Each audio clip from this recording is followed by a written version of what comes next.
어머니 보셨어요? 들켰네. 그게 뭐니? 너 국에 뭘 넣은 거야? 뭐긴요, 영양제예요. 어머니가 영양제 안 챙겨 드시길래 제가 오메가3랑 비타민이랑 넣고 갈아 만든 물이에요. 어차피 음식 맛도 모르시니까요. 라고 말하며 웃었습니다. 손명숙 할머니는 참을 수 없어 찬장에서 파란 병을 꺼내 아들에게 냄새를 맡게 했습니다. 아들은 이거 화장실 청소했을 때 나는 냄새야. 라고 했고 며느리는 거짓말하지 마라며 소리 질렀습니다. 그 모습을 본 아들은 몸을 움츠렸습니다. 손명숙 할머니는 며느리를 밖으로 내쫓았습니다.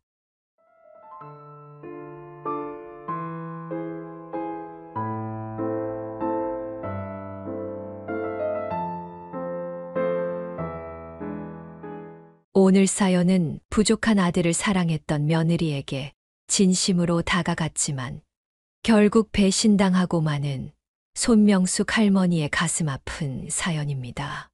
사연을 듣고 난 후 각자의 의견을 댓글로 남겨주시기 바랍니다. 사소한 댓글이라도 사연자분에게 큰 힘이 될 수 있습니다. 일부 사연은 각색될 수 있습니다. 손명숙 할머니와 남편은 서로 고향 친구였습니다. 어릴 때는 동네 친구로 지내다가 남편이 집안 사정으로 다른 지역으로 이사를 가서 연락이 두절되었습니다. 그러다가 우연히 성인이 된 후 직장에서 다시 만나게 되었고 3년 정도 연애를 한 뒤 결혼을 했습니다. 명수가 결혼하자. 나 지금 하는 일 성공시킬 자신 있어. 너 나랑 결혼해도 후회하지 않게 할게. 남편은 외동아들의 할머니 손에서 자라서 가정을 일찍 꾸리고 싶어 했습니다. 남편은 돌아가신 할머니와 아버지에게 물려받은 얼마 되지 않는 재산으로 인쇄소를 차렸습니다. 그 당시 손명숙 할머니가 살던 지역신문의 모든 인쇄를 남편과 손명숙 할머니가 함께 운영하던 인쇄소에서 독점으로 인쇄했습니다. 사업은 나날이 번창했습니다. 둘이 먹고 살고도 남을 돈을 모아두었습니다. 그리고 손명숙 씨가 27살이 되던 해에 건강한 아들을 낳았습니다. 남편과 손명숙 씨는 자식을 둘 이상 낳고 싶었지만 몸이 안 좋은 탓인지 첫째 아들 이후로는 아이가 잘 생기지 않았습니다. 아들은 어릴 때부터 면역력이 약해서 감기를 달고 살았습니다. 더군다나 아들은 다른 또래 아이에 비해 말이 느렸습니다. 3살이 될 때까지 엄마, 아빠라는 말을 하지 못했습니다. 그래서 손명숙 씨와 남편은 서울에 있는 대학병원 소아과에 가서 아들의 건강 상태를 진단받았습니다. 그리고 결과는 충격적이었습니다. 선욱이가 다른 애들보다 좀 느리네요. 언어적으로 사회적으로 발달장애 증상이 있는데 아직은 너무 어려서 조금 더 지켜봐야겠습니다. 그럼 어떻게 해요? 저희 아들 이대로 아무것도 못 시키나요? 할 수 있는 건 다 할게요, 선생님. 그때부터 손명숙 씨는 아들 선욱이만 바라보고 살았습니다. 언어학습 치료, 사회성 치료, 심리치료 할 수 있는 치료는 모두 했습니다. 이른 나이부터 치료를 시작한 덕분에 치료 경과가 좋았습니다. 하지만 결국 초등학교 3학년 때 발달장애 중 지적장애를 진단받게 되었습니다. 선욱이는 초등학교에 입학하고 나서 아이들의 괴롭힘도 많이 당했습니다. 그래서 선욱이는 항상 학교에 가기를 두려워했습니다. 엄마, 나 학교 안 가. 왜? 친구들이랑 재미나게 놀고 좋다고 했잖아. 애들이 나 바보라고 놀려 가기 싫어. 나 바보 아니야. 손명숙 씨는 아들의 마음을 달래고 다시 학교에 갈 용기를 주려고 노력했습니다. 그러나 선욱이의 마음은 쉽게 풀리지 않았습니다. 시간이 지나면서 손명숙 씨와 남편은 선욱이가 겪는 어려움을 해결하기 위해 더 많은 시간을 투자하고 더 많은 사랑을 주기로 결심했습니다.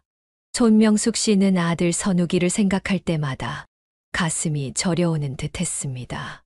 선욱이는 학습 능력이 조금 떨어진다는 그 이유로 학교에서 따돌림을 받았습니다. 다른 아이들과 어울리지 못했던 아들을 보며 명숙 씨는 일반 학교를 계속 보내려 했지만 그건 욕심임을 깨달았습니다. 그래서 중학생 때부터 특수학교에 보냈습니다. 선욱이는 초등학생 수준의 지적 능력을 가지고 있었고 그것만으로도 명숙 씨는 다행이라 여겼습니다. 상황이 더 나빠질 수도 있었기 때문이었습니다. 그러나 사람들이 선욱이를 편견의 시선으로 바라볼 때면 명숙 씨의 마음은 날카로워지고 힘들었습니다. 아들이 남들과 다를 뿐 틀린 사람은 아님을 증명하고 싶었지만 남편은 애쓰지 말라며 다독여 주었습니다. 선욱이 엄마, 당신 고생 많았어. 우리 선욱이 똑똑한 아이야. 남들이 모른다고 힘들어하지 말고 받아들이고 살자. 남편의 말에 명숙 씨는 눈물을 흘렸고 그 후로 울지 않기 위해 애썼습니다. 인쇄소를 운영하며 경제적으로 부유해졌지만 명숙 씨의 마음은 늘 공허했습니다. 명숙 씨는 버릇처럼 하던 이야기가 있었는데 그것은 아들보다 늦게 죽고 싶다는 이야기였습니다. 매달 한 번씩 가족들은 선욱이를 데리고 산이나 바다로 여행을 떠났습니다. 엄마, 아빠, 선욱이는 바다가 제일 좋아. 아들의 말에 명숙 씨는 웃으며 대답했습니다. 그 후 남편은 사무실을 확장했는데 바다를 좋아하는 선욱 씨를 위해 바다와 가까운 사무실로 확장했습니다.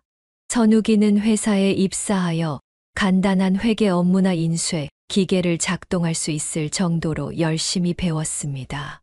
학교를 가지 않는 날에는 가족과 함께 사무실에서 시간을 보냈습니다.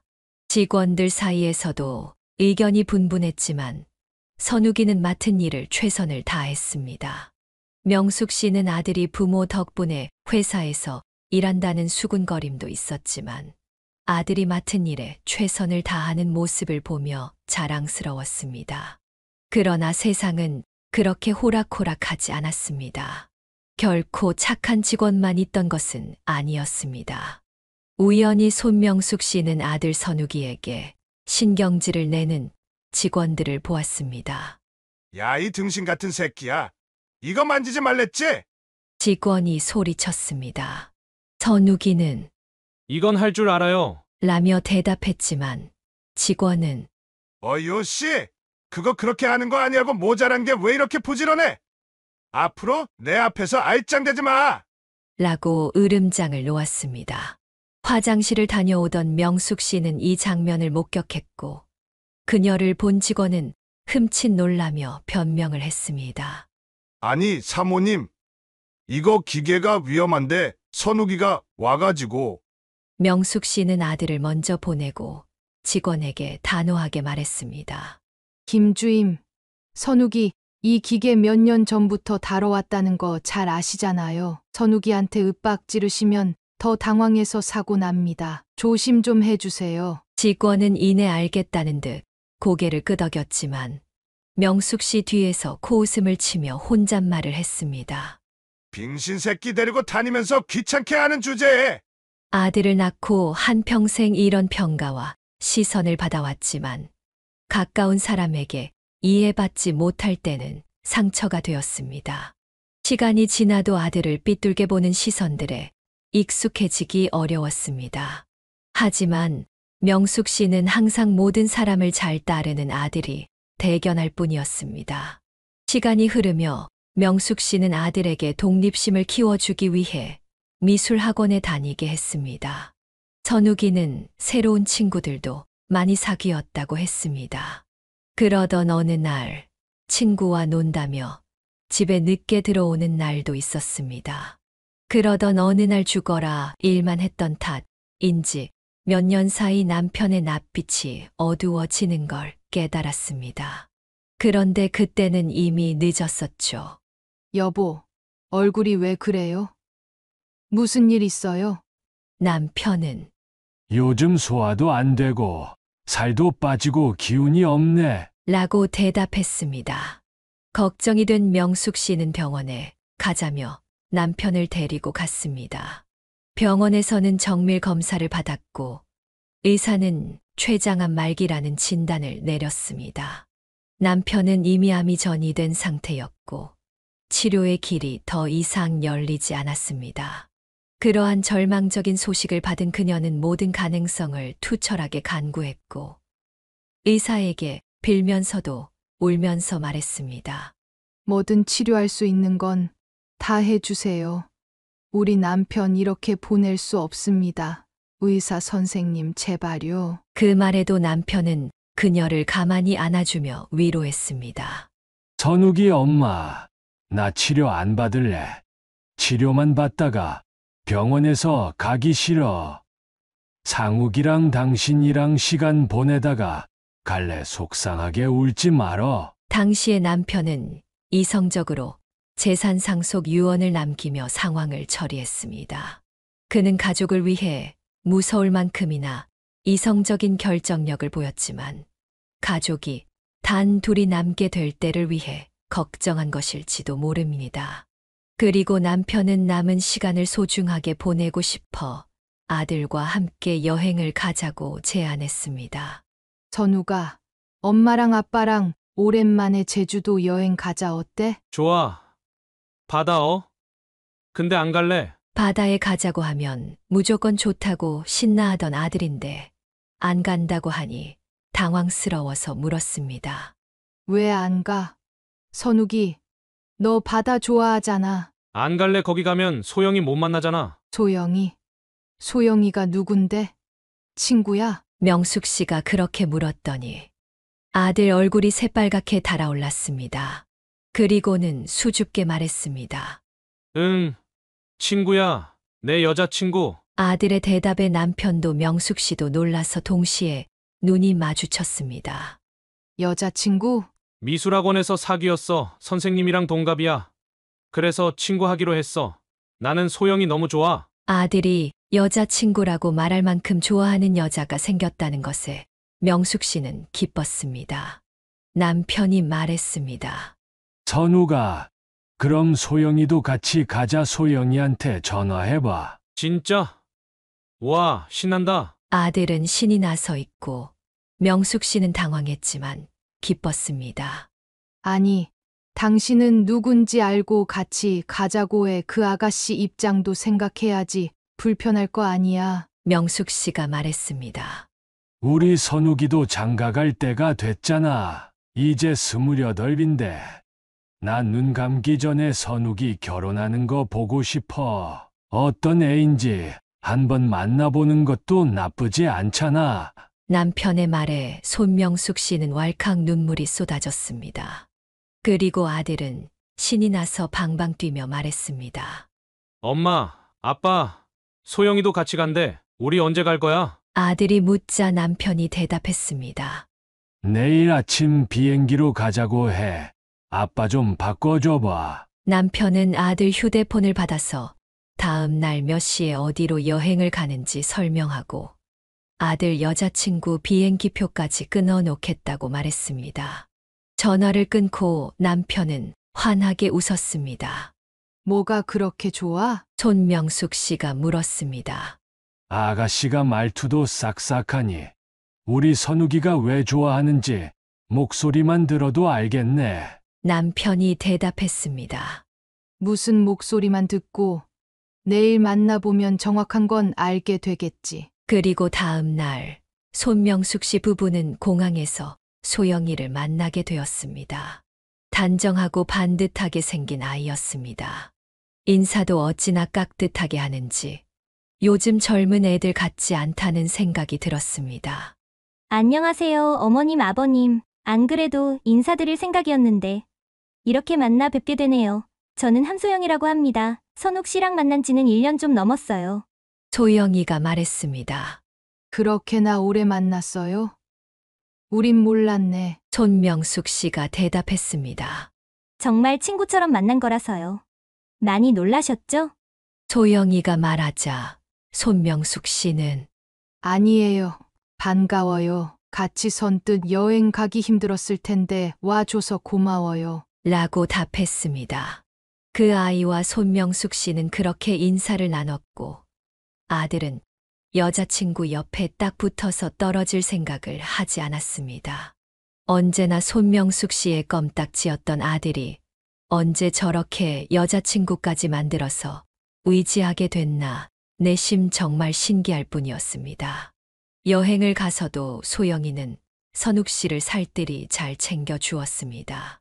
선욱 씨는 크림빵을 좋아해서 밥을 안 먹고 크림빵만 먹겠다고 떼를 쓰는데 소영이는 짜증 한 번 내지 않고 아들을 잘 타일렀습니다.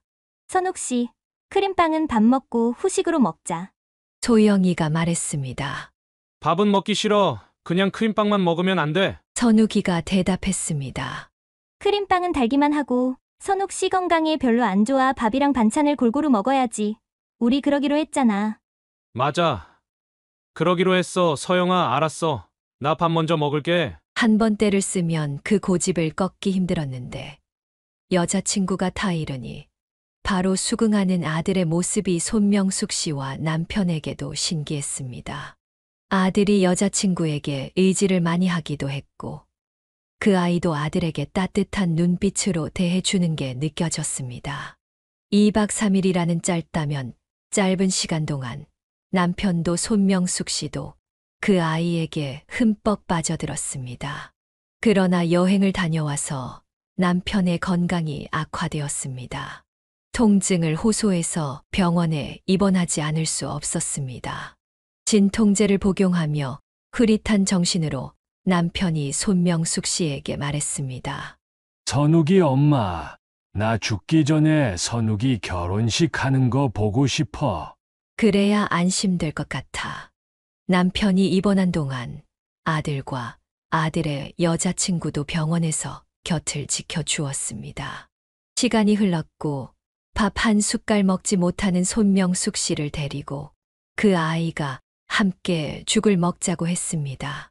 손명숙 씨는 그 아이에게 결혼할 생각이 있냐고 물었습니다. 혹시 우리 선욱이랑 친구 이상으로 진지하게 만나는 거예요? 그럼요. 선욱 씨 얼마나 든든한 남자친구인데요. 저 선욱 씨 사랑해서 만나는 거예요. 그 아이는 대답했습니다. 그럼 결혼까지 생각해 본 적도 있나요? 당연하죠. 어머니, 저도 이제 결혼 정년기고 아무나 만나는 사람 아니에요. 선욱 씨랑 결혼할 마음 있어요.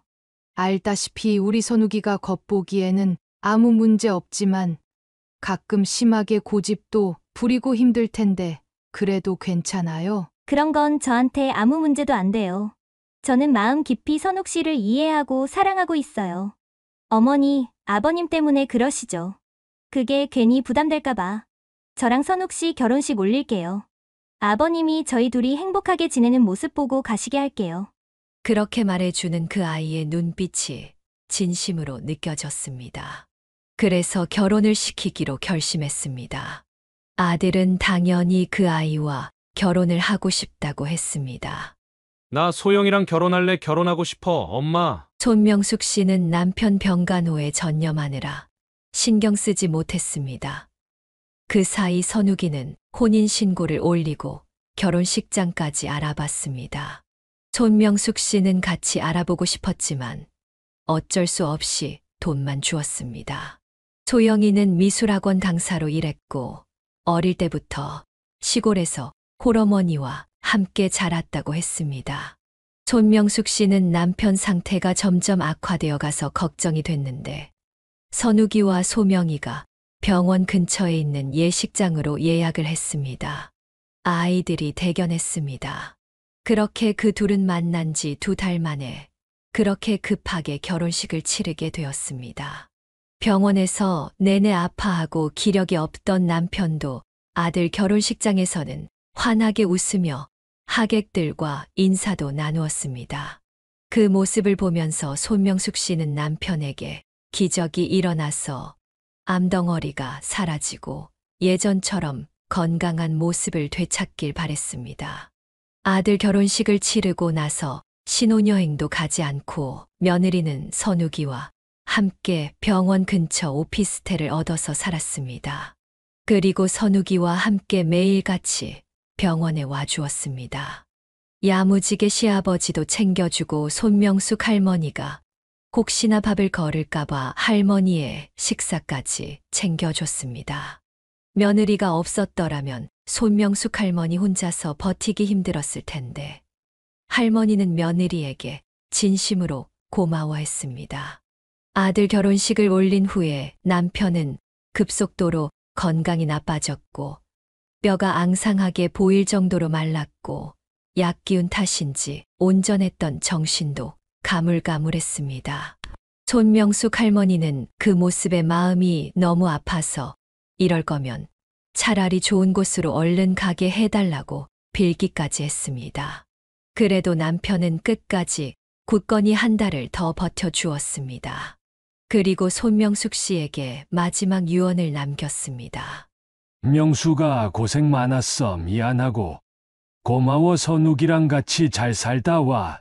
내가 죽어서도 지켜줄게. 여보, 우리 걱정하지 말고 편하게 가. 나중에 다시 만나자. 여보. 결국 남편은 아들과 며느리 그리고 손명숙 씨 세 사람이 보는 앞에서 눈을 감았습니다. 선욱 씨도 아버지가 숨을 거두고 눈을 뜨지 못하자 대성통곡을 하며 울었습니다.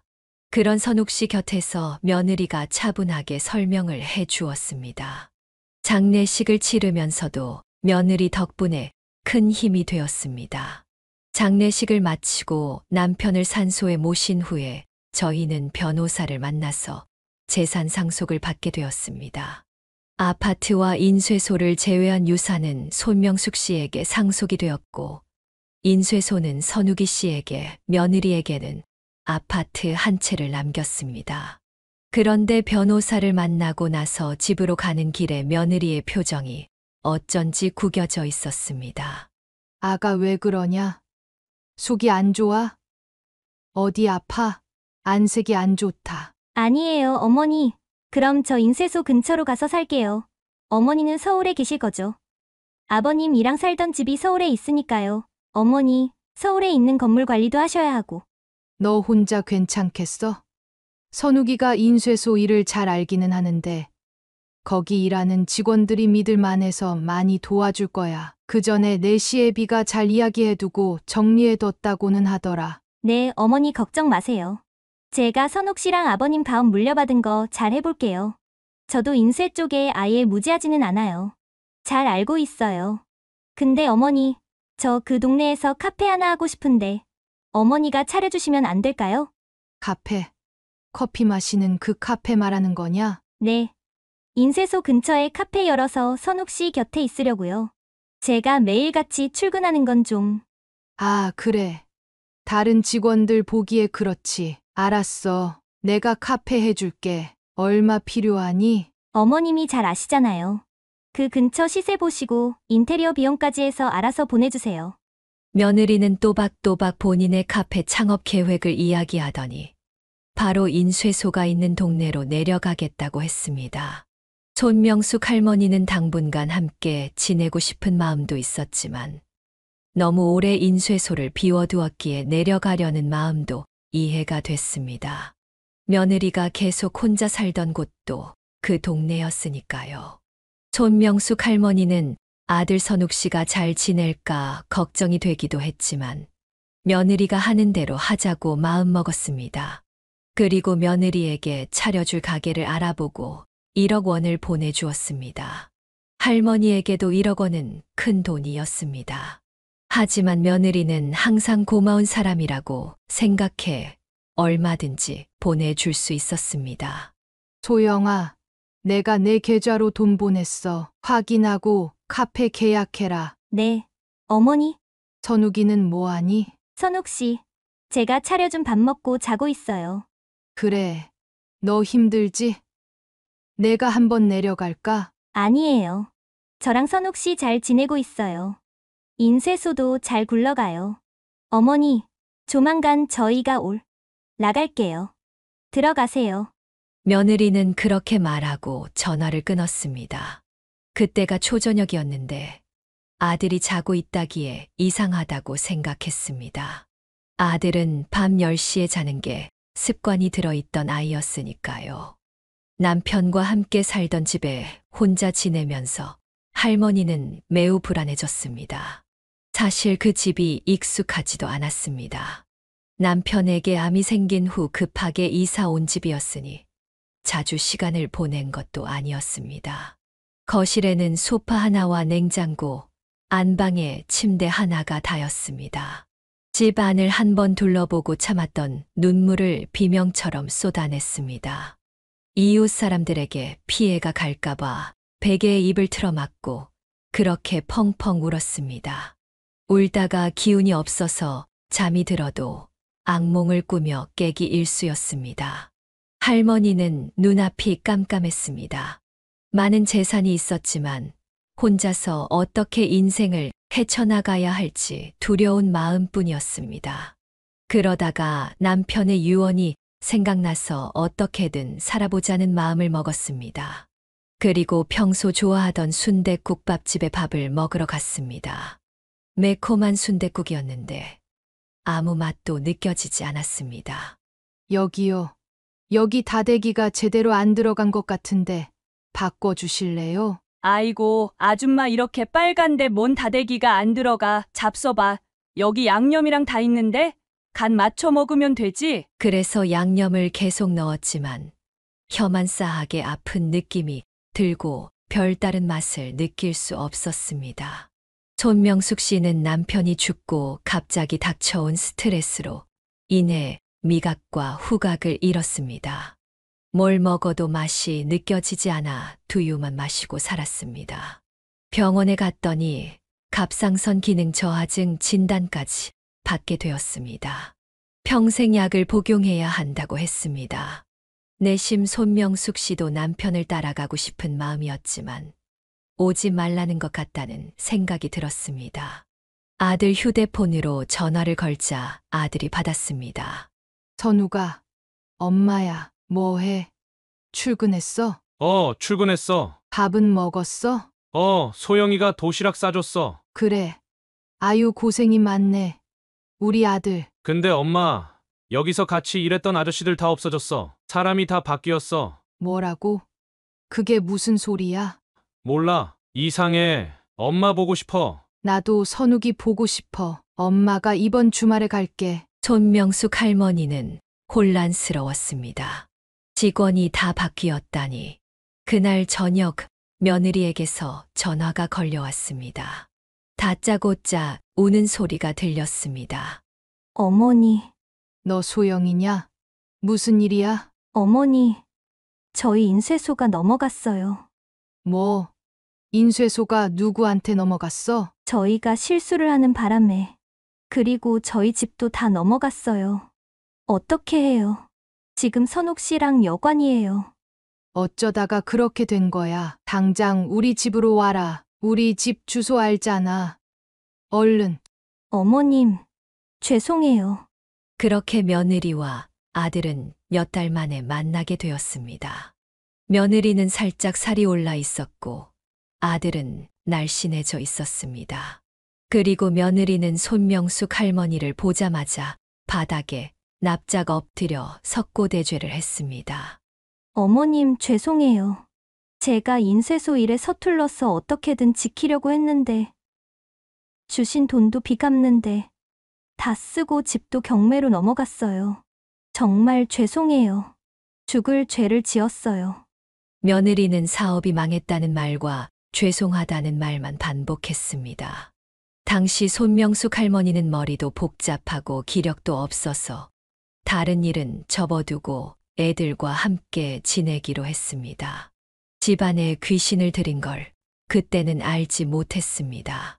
괜찮아. 그렇게 될 일이었나 보다. 이제 여기서 같이 살자. 여기서 살다가 경치 좋은 데로 이사 가자. 네, 어머니, 그럴게요. 혼자 많이 외로우셨죠? 제가 앞으로 효도할게요. 효도는 무슨, 이렇게 옆에 있어 주는 것만으로도 감사하지. 그날 이후로 아들과 며느리와 손명숙 할머니는 함께 살게 되었습니다. 며느리는 집안일을 혼자 도맡아 했습니다. 할머니가 집안일을 하려고 해도 미리 며느리가 빨래도 청소도 밥도 다 해둔 뒤였습니다. 그런데 언제부터 인지 며느리가 해준 밥을 먹으면 바로 잠이 들었습니다. 노곤해서 그런가 보다 생각했습니다. 며느리는 손명숙 할머니가 된장찌개를 좋아한다는 사실을 알고 어느 날부터 된장찌개만 식탁에 올렸습니다. 어머님 된장찌개 좋아하시죠? 오늘은 애호박 넣고 해산물도 넣고 팔팔 끓여봤어요. 그러네. 짜고 맵고 달고 그건 대충 알겠는데 풍부한 맛은 하나도 안 느껴져. 이거 정말 맛있는 건데 아쉬워요. 어머님도 이 맛을 느끼셨으면 좋았을 텐데. 선욱 씨, 맛있지? 응, 맛있어. 소영이가 해주는 건 다 맛있어. 근데 나 졸려. 엄마, 나 자러 갈게. 벌써 졸려? 우리 아들 지금 7시밖에 안 됐는데 졸려. 잘래. 제가 원래 안 그랬는데 이상하네. 그래. 잘 자. 아들은 자러 들어갔고 며느리는 우유에 시리얼을 말아 먹고 빵을 먹었습니다. 너는 밥 안 먹니? 저 살쪘잖아요. 어머님 전 다이어트 좀 하려고요. 그런 게 더 살찌지 않니? 며느리가 도끼눈이 되었다가 억지로 대답했습니다. 이거 안 달고 곡물 시리얼 빵이라서 괜찮아요.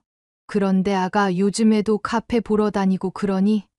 카페를 꼭 해야겠니? 왜요? 제가 카페 하는 거 싫으세요? 아니, 너 미술 강사였잖아. 그거 전공 살려서 미술학원을 차리든가. 아, 그건 너무 오래 걸리잖아요. 서울에서 미술학원 경쟁이 얼마나 치열한데요. 저는 그렇게 큰 욕심은 없어요. 인쇄소만 그대로 남아있었어도 이러진 않았을 텐데. 어머님, 죄송해요. 제가 잘 지켰어야 했는데. 또 그 소리니? 괜찮다니까. 그렇게 굳이 하고 싶다면 그래 카페 알아봐라. 네? 정말요? 어머님, 저 지금 나갔다가 올게요. 지금? 네. 저 기다리지 말고 주무세요. 그렇게 며느리는 저녁마다 밖으로 카페를 보러 간다고 했습니다. 워낙에 손명숙 할머와 아들에게 잘하는 애니까 별다른 의심을 하지 않았습니다. 카페를 보러 다니나 보다, 친구를 만나나 보다 그렇게 짐작만 했습니다. 그러고 3달이 지났는데 손명숙 할머니는 갑작스러운 복통의 병원에 실려갔습니다. 병원에서는 손명숙 할머니가 뭘 잘못 먹은 것 같다고 했습니다. 매일 며느리가 정성껏 차려주는 밥만 먹고 사는데 위 안에 뭔가 찌꺼기가 남아있어 위 세척을 해드렸더니 락스 성분이 나왔다고 했습니다. 손명숙 할머니는 그 말을 듣고 며느리가 된장찌개를 끓이던 모습이 머릿속을 스쳐 지나가며 이유를 알 수 없이 온몸에 소름이 끼쳤습니다. 그날 저녁 며느리가 다시 된장찌개를 끓이겠다고 했습니다. 어머니, 오늘은 애호박 넣어서 끓여드릴게요. 손명숙 할머니는 그래. 내가 해도 되는데. 라고 말했지만 며느리는 아니에요. 저 요리하는 거 좋아해요. 라고 했습니다. 그러다 며느리가 선욱이랑 어디 갔다 왔느냐는 물음에 아들이 대답했습니다. 형아 만나러 갔다 왔어. 아참, 이거 엄마한테는 비밀인데. 아들의 말에 놀란 며느리가 저희 사촌 오빠가 이 동네 살거든요. 잠깐 인사하고 왔어요. 오빠도 장사를 해서 조언을 얻으려고요. 라고 하며 선욱 씨에게 눈짓을 주었습니다. 그날은 평소와 달리 손명숙 할머니가 주방에서 며느리를 지켜보고 있었습니다. 아들이 비명을 질러 달려가 보니 며느리 손에 파란 액체가 든 병이 들려 있었습니다. 며느리는 순식간에 국그릇에 그걸 부어넣고 아무렇지 않게 찬장에 넣었습니다. 며느리와 눈이 마주친 손명숙 할머니는 온몸이 얼어붙는 기분이었습니다. 어머니 보셨어요? 들켰네. 그게 뭐니? 너 국에 뭘 넣은 거야? 뭐긴요, 영양제예요. 어머니가 영양제 안 챙겨 드시길래 제가 오메가3랑 비타민이랑 넣고 갈아 만든 물이에요. 어차피 음식 맛도 모르시니까요. 라고 말하며 웃었습니다. 손명숙 할머니는 참을 수 없어 찬장에서 파란 병을 꺼내 아들에게 냄새를 맡게 했습니다. 아들은 이거 화장실 청소했을 때 나는 냄새야. 라고 했고 며느리는 거짓말하지 마라 며 소리 질렀습니다. 그 모습을 본 아들은 몸을 움츠렸습니다. 손명숙 할머니는 며느리를 밖으로 내쫓았습니다. 그리고 며칠 전 설치해 둔 CCTV로 며느리의 만행들을 확인할 수 있었습니다. 아들의 국에는 수면제를 타고 자신의 국에는 락스를 탄 것입니다. 그 외에도 며느리가 누군가와 통화하는 내용도 녹음이 되어 있었습니다. 아, 이 아줌마 언제 죽어? 락스로 죽는 거 맞아? 하긴 영화에도 나왔으니까. 이 아줌마 자연스럽게 죽으면 선욱이 저 바보 새끼 섬에다가 갖다 버리고 우리 둘이 해외 나가서 사는 거야. 얼마 안 남았다. 오빠 나 얼마나 고생한 줄 알지? 인쇄소는 잘 되고 있어. 할머니는 그걸 보고 기절할 뻔했습니다. 착한 얼굴을 하고 할머니를 대했던 며느리의 진짜 본 모습은 악마가 따로 없었습니다. 알고 보니 며느리는 내연남이 있었고 할머니 가족의 유산을 빼돌리려고 수작을 부리고 있던 것이었습니다. 손명숙 할머니는 경찰에 신고했습니다. 경찰과 함께 온 며느리는 울며 할머니와 선욱 씨에게 매달렸습니다. 손명숙 할머니는 이 악마 같은 년아, 언제부터 계획한 거야? 라며 따졌고 며느리는 적반하장으로 나왔습니다. 손명숙 할머니가 미리 설치해 둔 가정용 CCTV 덕에 증거는 충분히 나왔고 할아버지가 남기고 간 인쇄소 명의를 불법으로 이전한 것까지 밝혀졌습니다. 손명숙 할머니가 내줬던 1억은 며느리의 내연남에게 주어 카페를 차렸다가 망했던 모양이었습니다. 며느리는 아들이 귀찮다는 이유로 매일 국에 수면제를 타서 먹이고 재우기를 반복했습니다. 아들 몸에서 다량의 수면제가 검출되었고 점점 용량을 늘려가고 있어 언제 죽어도 이상하지 않을 정도라고 의사가 말했습니다.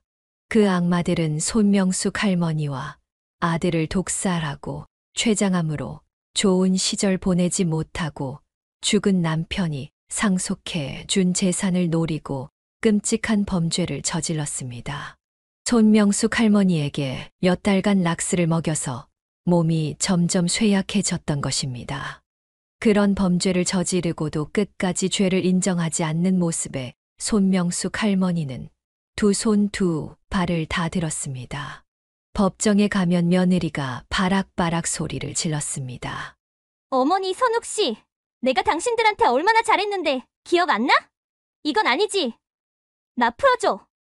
그녀는 나 죄 없어. 안 죽었잖아.